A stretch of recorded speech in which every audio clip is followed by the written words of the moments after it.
चांदनी रात थी और एक पुरानी हवा चल रही थी। गांव के कोने में एक पुरानी हवेली खड़ी थी जो लोगों के लिए सिर्फ एक कहानी थी, एक भूत बंगला। इस हवेली के आसपास कोई भी नहीं आता था और अगर कोई पास भी जाता तो कुछ अजीब सी आवाज सुनाई देती थी।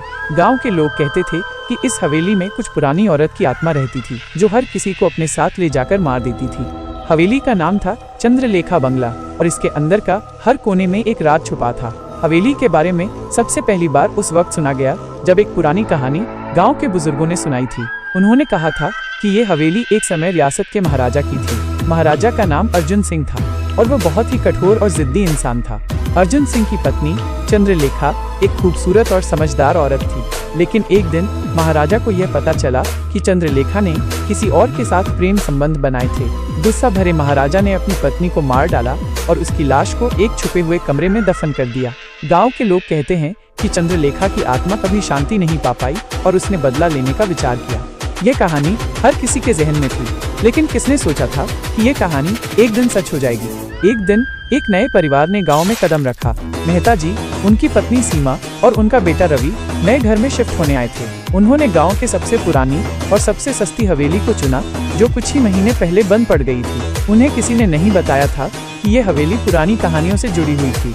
मेहता जी का नाम राघव था और वो एक सफल व्यापारी थे।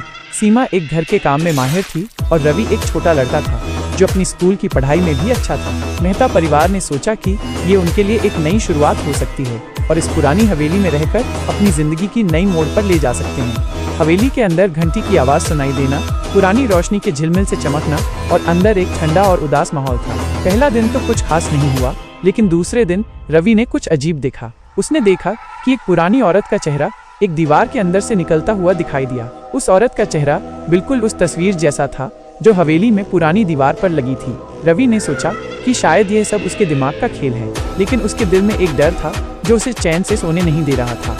सीमा ने खुद भी कुछ अजीब महसूस किया। एक रात जब वो अपने रसोई घर में काम कर रही थी, उसने देखा कि एक पुरानी गिलास का कप अपने आप नीचे गिर गया और टूट गया।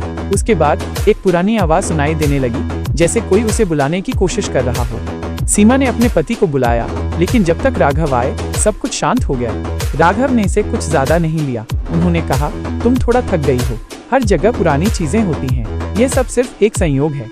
एक दिन रवि ने अपने कमरे में एक पुरानी छवि देखी जिसमें एक औरत थी। उस औरत का चेहरा बिल्कुल वही था जो उसने हवेली में देखा था। रवि ने डर के मारे अपने माँ बाप को बता दिया, लेकिन दोनों ने इसे सिर्फ उसका कल्पना समझा। रवि ने अपने कमरे में रात को कुछ और अजीब घटनाएं भी महसूस की, जैसे उसकी किताबें खुद ब खुद गिर गई थी या एक पुरानी घंटी की आवाज सुनाई देने लगी थी। रवि का डर बढ़ गया था। उसने एक दिन सोचा कि वो इस राज का पता लगाएगा। एक रात जब सब लोग सो रहे थे, रवि ने एक पुरानी किताब ढूंढी जो हवेली के बारे में थी। उसमें लिखा था कि चंद्रलेखा की आत्मा ने बदला लेना शुरू कर दिया था और जो भी इस हवेली में आता था उसे अपने साथ ले जाता था। रवि ने अपने माँ बाप को ये बताया, लेकिन दोनों ने फिर से इसे अनदेखा किया। रवि को लगने लगा कि अब उसे कुछ करना पड़ेगा। उसने अपने माँ बाप को समझाया कि हवेली में कुछ है। एक दिन रवि ने अपने माँ बाप से कहा कि वह चंद्रलेखा की आत्मा को शांति देना चाहता है। उसने सोचा कि अगर वो औरत के साथ बात करे तो हो सकता है कि वह शांति पाले। रवि ने अपने माँ बाप की मदद से एक रात हवेली में जाकर एक प्रार्थना की, चंद्रलेखा, अगर आप सच में यहाँ हैं तो हम आपको शांति देना चाहते हैं। आप अपने पति से बदला ले चुकी हैं, अब आपको शांति की आवश्यकता है। अचानक पुरानी घंटी की आवाज रुक गई और एक ठंडी हवा चलती रही। रवि ने महसूस किया कि हवेली में कुछ बदला था। अगले दिन हवेली में कुछ भी अजीब नहीं हुआ। रवि और उसके माँ बाप ने ये महसूस किया कि अब हवेली में एक सुकून था। मेहता परिवार ने हवेली को अपना घर बना लिया। उन्होंने अपनी पुरानी जिंदगी की भूल भुलैयाओं को छोड़ दिया और एक नई जिंदगी की शुरुआत की। रवि ने अपने सपने में चंद्रलेखा की आत्मा को देखा जो अब शांति से थी।